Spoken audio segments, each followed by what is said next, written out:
Tu sais ce que c'est. Ce moment où tu vois quelqu'un souffrir et quelque chose en toi se déclenche automatiquement. Pas une décision, un réflexe. Une force qui te dit « Je dois l'aider, je dois rester, je ne peux pas partir maintenant ». Même si cette personne te blesse, même si tu t'effondres de l'intérieur, même si une partie de toi crie depuis des mois que quelque chose ne va pas. Tu n'es pas fou, tu n'es pas faible, et tu n'es pas brisé. Tu as simplement un complexe que Jung a étudié pendant des décennies.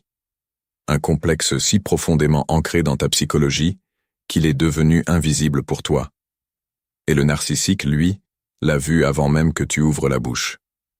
Aujourd'hui, on va décrypter exactement comment fonctionne le complexe du sauveur, comment il se forme, pourquoi il te rend invisible à toi-même, et pourquoi, selon Jung, la personne qui court le plus vite pour sauver les autres est souvent celle qui a le plus besoin d'être sauvée. Reste jusqu'à la fin, parce que la révélation qui t'attend est celle que personne ne t'a jamais dite. Commençons par une vérité que tu reconnais peut-être dans ta vie. Il y a une scène que beaucoup d'empathes décrivent avec les mêmes mots. Quelqu'un entre dans ta vie. Il souffre, c'est évident. Ou peut-être que c'est subtil au début, juste quelque chose dans ses yeux, une fragilité que tu perçois avant que les autres la remarquent. Et cette perception déclenche quelque chose en toi. Une mission. Une certitude profonde que tu peux l'aider. Que tu as quelque chose à offrir que personne d'autre ne peut t'offrir. Tu investis. Tu écoutes pendant des heures. Tu sacrifies ton sommeil, ton temps, ton énergie. Tu mets ta propre vie entre parenthèses parce que quelqu'un a besoin de toi maintenant. Et au début, c'est beau. Il y a cette chaleur de savoir que tu fais une différence. Mais quelque chose change. Progressivement. Tu commences à remarquer que chaque fois que tu as besoin d'aide à ton tour, il n'est pas là. Chaque fois que tu traverses quelque chose de difficile, la conversation revient vers lui. Et tu commences à t'excuser d'avoir des besoins, à te dire que tu es trop sensible, trop exigeant, que tu devrais être plus fort. C'est ça, le début du piège. Et c'est là que Jung intervient. Carl Jung a consacré une grande partie de sa vie à comprendre pourquoi certaines personnes semblent attirer répétitivement vers des relations déséquilibrées. Pourquoi des gens intelligents, sensibles, généreux, se retrouvent encore et encore à donner tout ce qu'ils ont à des personnes qui ne leur rendent jamais l'appareil. Sa réponse n'était pas que ces personnes sont stupides, ni qu'elles ont un problème. Sa réponse était que quelque chose dans leur inconscient les dirige vers ces dynamiques. Quelque chose qu'il a appelé le complexe du sauveur. Et pour comprendre d'où il vient, il faut remonter à l'enfance. Voici le mécanisme psychologique, étape par étape. Tout commence avant que tu aies les mots pour le décrire.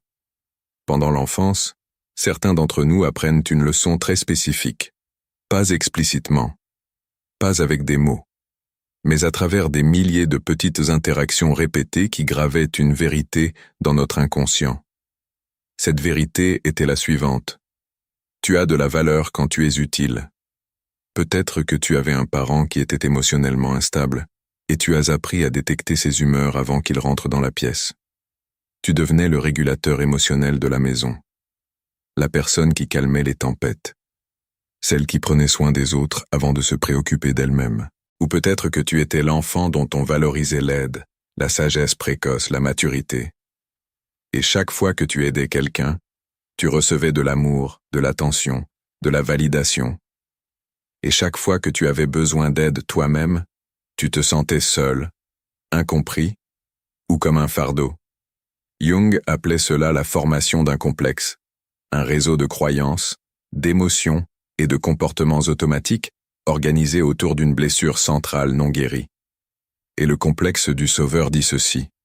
Je ne mérite d'être aimé que si je sauve quelqu'un. C'est une équation inconsciente. Tu ne te lèves pas le matin en te disant « Aujourd'hui, je vais sacrifier mes besoins pour prouver que je mérite d'exister. » Non. Ça se passe bien en dessous de la conscience. Ça se manifeste comme une compulsion, une traction émotionnelle vers ceux qui souffrent, une incapacité à partir même quand tout te dit de partir. Et maintenant vient le deuxième mécanisme. Celui qui te surprendra peut-être. Le narcissique ne t'a pas choisi par hasard. Il y a quelque chose que les recherches en psychologie clinique ont confirmé et que Jung avait intuité bien avant. Les personnalités narcissiques et celles à complexe du sauveur sont comme des pièces d'un puzzle qui s'emboîtent parfaitement. Le narcissique opère depuis un vide intérieur profond. Il a besoin d'une source constante d'admiration, de validation, d'attention. Il a besoin que quelqu'un croie en lui, que quelqu'un reste, que quelqu'un investisse. Et pour trouver cette source, il développe une sensibilité extraordinaire à détecter ceux qui ont le complexe du sauveur. Comment?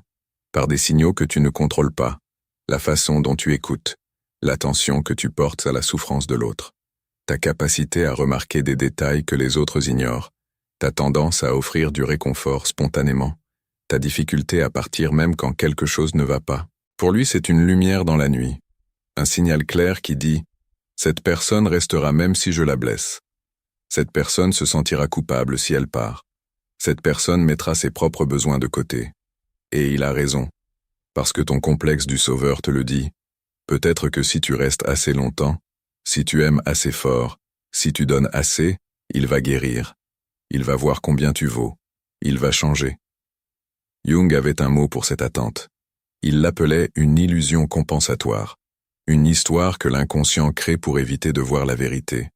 La vérité est la suivante. On ne guérit pas quelqu'un qui ne veut pas guérir. Et un narcissique n'a aucun intérêt à guérir tant qu'il a une source d'approvisionnement émotionnel inépuisable. Mais il y a quelque chose de plus important encore. Et c'est là que beaucoup de gens s'arrêtent trop tôt dans leur compréhension. Le troisième mécanisme est peut-être le plus douloureux à comprendre. Parce qu'il touche directement à qui tu es. Le complexe du sauveur désactive ton instinct de protection. Tout le monde a ce que les psychologues appellent une intuition viscérale. Un signal d'alarme profond qui se déclenche quand quelque chose ne va pas. Tu l'as ressenti, cette sensation dans le ventre. Ce moment où quelque chose te dit « Attention, cette personne n'est pas ce qu'elle semble être ». Les empathes, ironiquement, ont ce signal encore plus développé que la plupart des gens. Tu perçois les dissonances, les incohérences, les micro-expressions que les autres ratent complètement. Ton système nerveux est câblé pour détecter le danger émotionnel. Mais voici ce qui se passe avec le complexe du sauveur. Dès que cet instinct se déclenche, il entre en conflit direct avec la mission de sauver. Parce que si tu as le complexe du sauveur et que tu ressens que quelqu'un te blesse, deux voix entrent en guerre dans ta psychologie. La première voix dit « Pars, protège-toi ». La deuxième voix dit « Mais il souffre, il a besoin de toi. Si tu pars maintenant, tu l'abandonnes. Tu es égoïste, tu trahis quelqu'un de vulnérable. » Et la deuxième voix gagne, presque toujours. Parce qu'elle parle depuis un endroit plus profond. Depuis la blessure d'enfance. Depuis la programmation qui dit que partir, c'est perdre de la valeur. Jung avait un mot pour cette deuxième voix. Il l'appelait la persona du sauveur. Le masque que tu portes pour le monde et pour toi-même. La version de toi qui se définit uniquement par sa capacité à prendre soin des autres. Et il disait que tant que tu t'identifies totalement à cette persona, tu ne peux pas entendre ce que l'ombre essaie de te dire. L'ombre. Voilà un concept qui change tout quand on le comprend vraiment. Jung a passé des décennies à explorer ce qu'il appelait l'ombre de la personnalité humaine, la partie de nous-mêmes que nous refusons de reconnaître, que nous avons mise de côté parce qu'elle ne correspondait pas à l'image que nous voulions avoir de nous-mêmes. Pour l'empathe avec le complexe du sauveur, l'ombre contient quelque chose de précis, quelque chose qu'il refuse de voir depuis l'enfance, ses propres besoins, sa propre douleur, sa propre demande d'être sauvé. C'est le quatrième mécanisme, et c'est la clé de tout. Quand tu cours vers les autres pour les sauver, tu cours aussi pour ne pas t'arrêter, pour ne pas regarder en face ce que tu ressens vraiment, pour ne pas reconnaître que toi aussi tu as des blessures non guéries. Toi aussi tu as besoin d'aide. Toi aussi tu mérites qu'on reste pour toi. Mais cette reconnaissance fait peur, parce que dans ta programmation d'enfant, avoir des besoins c'était synonyme de faiblesse, de rejet, d'être un fardeau. Alors tu as développé une solution inconsciente. Tu prends soin des autres pour te justifier toi-même, pour prouver que tu mérites ta place, pour ne jamais avoir à te mettre dans la position vulnérable de demander. Jung disait « L'ombre ne disparaît pas parce que tu l'ignores, Elle grandit, et elle te dirige depuis les ténèbres de l'inconscient jusqu'à ce que tu aies le courage de la regarder. Maintenant, le cinquième mécanisme. Celui qui est probablement le plus visible dans ta vie quotidienne, mais que tu interprètes complètement à l'envers. L'épuisement chronique. Si tu as le complexe du sauveur, tu connais ce type d'épuisement particulier. Pas la fatigue physique d'avoir trop couru, quelque chose de plus profond. Un vide qui s'installe même quand tu dors. Une sensation que tu donnes constamment mais que tu ne reçois jamais. Et pourtant tu continues. Parce que si tu t'arrêtes, si tu prends du recul, si tu poses les armes, qui va s'occuper des autres? Voici l'erreur d'interprétation que presque tout le monde commet. L'épuisement n'est pas le signe que tu dois donner encore plus.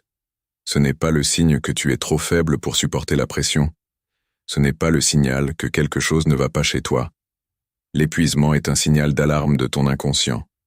Il te dit, cette relation prend plus qu'elle ne donne. Tu es en train de t'effacer toi-même. Ce n'est pas de l'amour, c'est de la survie. Mais le complexe du sauveur a une réponse à ce signal. Et c'est là que ça devient particulièrement vicieux.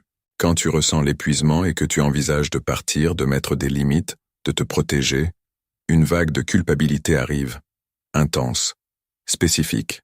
Elle dit, « Comment peux-tu abandonner quelqu'un qui souffre? Tu es comme ceux qui t'ont abandonné, toi. » Tu répètes le cycle. Tu fais du mal. C'est la culpabilité comme arme psychologique. Et le narcissique l'utilise consciemment ou inconsciemment avec une précision chirurgicale. Il sait que si tu envisages de partir, il lui suffit de te montrer sa souffrance.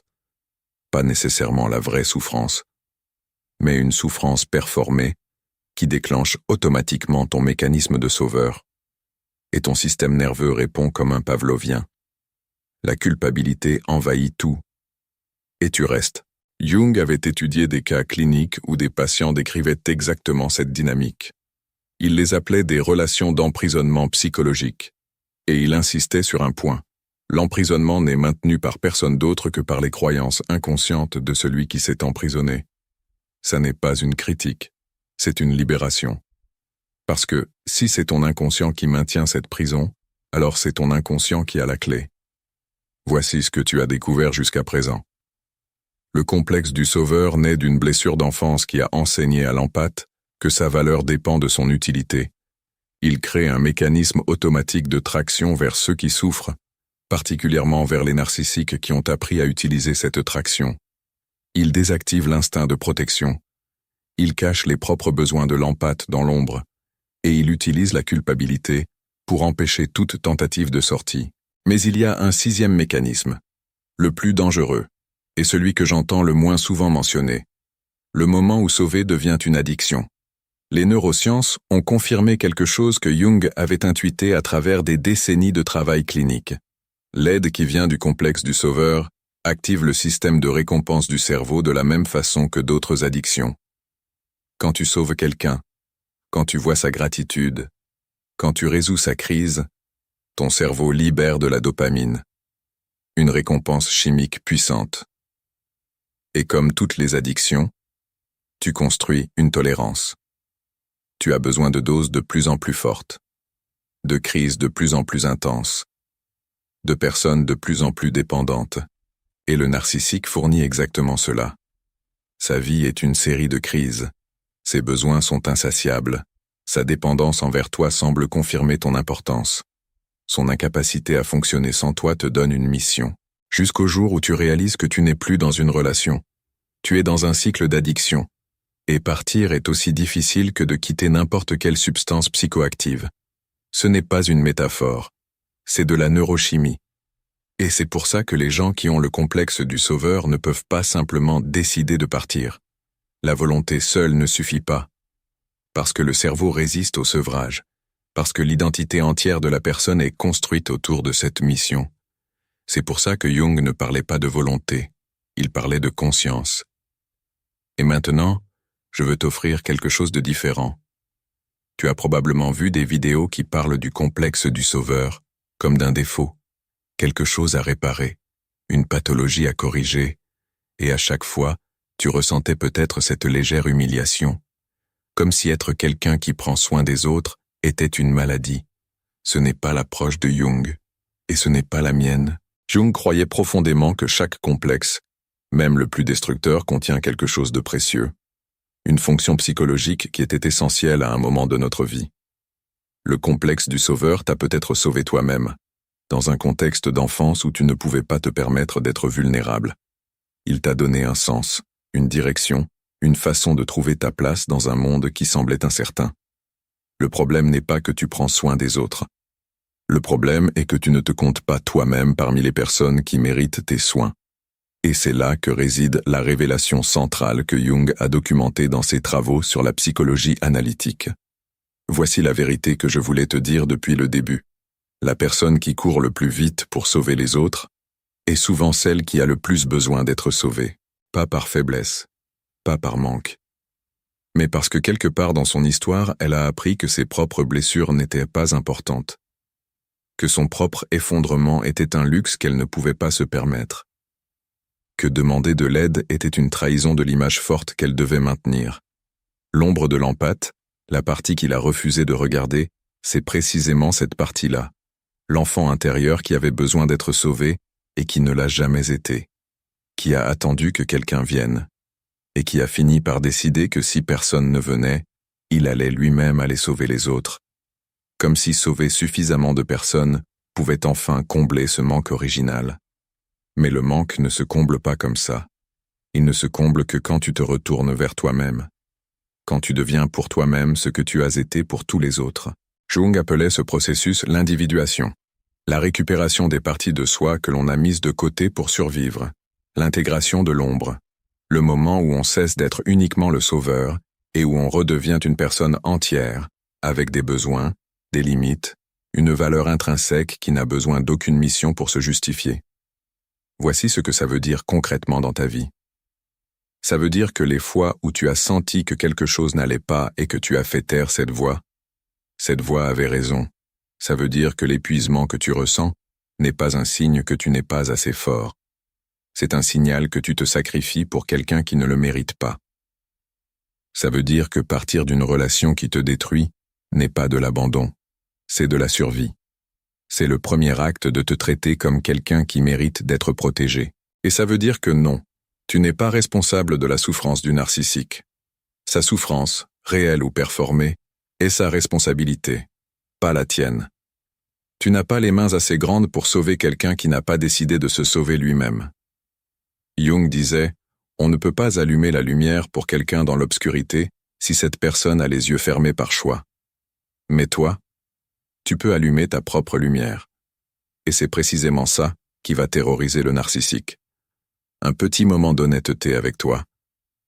Ce contenu, cette décryptation que tu viens d'entendre, Jung a passé des décennies à construire ces outils, des décennies d'observation clinique, de travail avec des centaines de patients, d'exploration de mécanismes psychologiques que la plupart des gens ne comprennent même pas aujourd'hui.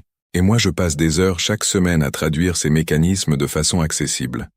Parce que ces informations ne devraient pas rester enfermées dans des livres universitaires. Elles devraient être dans les mains de chaque empathe qui se demande pourquoi il n'arrive pas à partir. Le super thanks là en bas, c'est ta façon de dire. Ce type de contenu a de la valeur. Continue. Parce que les personnes toxiques ne veulent pas que tu saches ces choses. Chaque vidéo comme celle-ci est un acte de résistance collective. Et tu n'es plus seulement une personne qui regarde une vidéo. Tu es quelqu'un qui commence à comprendre les mécanismes qui ont dirigé ta vie. Quelqu'un qui choisit de se défendre avec la connaissance. Revenons maintenant à la question centrale. Comment est-ce qu'on commence à guérir du complexe du sauveur? Non pas pour cesser d'être généreux, mais pour devenir généreux avec toi-même aussi. Jung proposait quelque chose de précis. Pas une liste de choses à faire, mais un changement de regard. Un seul, mais fondamental. Commencer à te regarder avec la même compassion que tu portes aux autres. Concrètement, ça ressemble à quoi? La prochaine fois que tu ressens l'impulsion de tout lâcher pour aller résoudre la crise de quelqu'un d'autre, pose-toi cette question avant d'agir. Juste une seconde. Est-ce que je ferais cela si cette personne m'avait traité différemment? Est-ce que je resterais si ce n'était pas moi? Est-ce que je me mérite autant que je mérite d'être là pour eux? Ce n'est pas de l'égoïsme. C'est ce que Jung appelait la conscience de l'ombre. Le début de l'intégration. Le moment où tu commences à te compter parmi ceux qui méritent ta compassion. La prochaine fois que la culpabilité arrive, quand tu envisages de partir, de poser une limite, de dire non, reconnaître la source de cette culpabilité. Ce n'est pas la voix de ta conscience morale, c'est la voix de l'enfant blessé qui a appris que ses besoins étaient un danger. Et cette voix a besoin d'être entendue avec amour. Pas obéie automatiquement. La prochaine fois que l'épuisement s'installe, ne l'interprétez pas comme un signe de faiblesse à surmonter. L'interprétez comme un message, une information précieuse.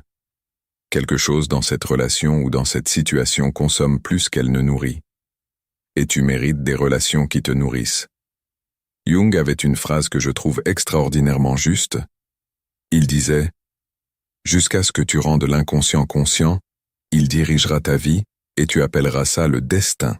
Le complexe du sauveur, tant qu'il reste dans l'ombre, te dirigera. Il choisira tes relations pour toi. Il te gardera dans des dynamiques toxiques que tu n'arrives pas à quitter. Il mettra ta voix au silence chaque fois qu'elle essaiera de te protéger. Mais dès que tu commences à le voir, vraiment le voir sans te juger, quelque chose change. Pas du jour au lendemain, mais progressivement, profondément. Tu commences à remarquer le moment où l'impulsion de sauver se déclenche, et tu peux choisir comment y répondre plutôt que d'être emporté automatiquement. Tu commences à entendre ta propre voix, celle qui avait toujours su, celle que tu avais appris à taire. Tu commences à te permettre d'avoir des besoins, à les exprimer, à ne pas t'excuser d'exister, et progressivement, tu te construis quelque chose que tu n'as peut-être jamais vraiment eu. Un sens de toi-même qui ne dépend pas d'une mission. Une valeur qui n'a pas besoin de se prouver. Une présence que tu offres aux autres parce que tu en as l'élan vrai. Pas parce que tu aurais peur de perdre ta place si tu ne le faisais pas. C'est ça, la guérison selon Jung. Pas devenir quelqu'un d'autre. Devenir enfin toi-même. Et je veux finir avec quelque chose d'important que je ne veux pas que tu oublies. Le fait que tu aies regardé cette vidéo jusqu'au bout. Le fait que tu reconnaisses des choses dans ce que j'ai décrit. Le fait que quelque chose en toi résonne avec ces mécanismes. Ce n'est pas une sentence. C'est un début. Beaucoup de personnes traversent des décennies sans jamais comprendre pourquoi elles se retrouvent toujours dans les mêmes types de relations, sans jamais voir le mécanisme qui les dirige, sans jamais avoir les mots pour nommer ce qu'elles ressentent. Toi, tu as ces mots maintenant. Tu comprends le mécanisme. Et ça change tout. Parce que ce que Jung a découvert, et ce que des décennies de psychologie clinique ont confirmé, c'est que la conscience est la première étape. Pas la seule, pas la dernière, mais la première. Et elle n'est pas rien. Tu n'es plus seulement quelqu'un qui subit. Tu es quelqu'un qui comprend. Et celui qui comprend peut choisir. La guérison ne commence pas quand tu arrêtes de te soucier des autres. Elle commence quand tu commences à te soucier de toi-même autant que tu t'es toujours soucié des autres. Tu mérites cette guérison. Tu mérites des relations qui te nourrissent. Tu mérites quelqu'un qui reste pour toi sans que tu aies à mériter cette présence chaque jour. Jung le savait. Et maintenant, tu le sais aussi. Est-ce que tu te reconnais dans ce que j'ai décrit aujourd'hui? Dis-moi en commentaire. Combien de ces mécanismes tu as vécu dans une relation? Juste un chiffre suffit. Parce que tu n'es pas seul dans ça. Et parfois, savoir que d'autres ont traversé exactement la même chose change quelque chose. Je suis là. La semaine prochaine, on continue à décrypter ensemble.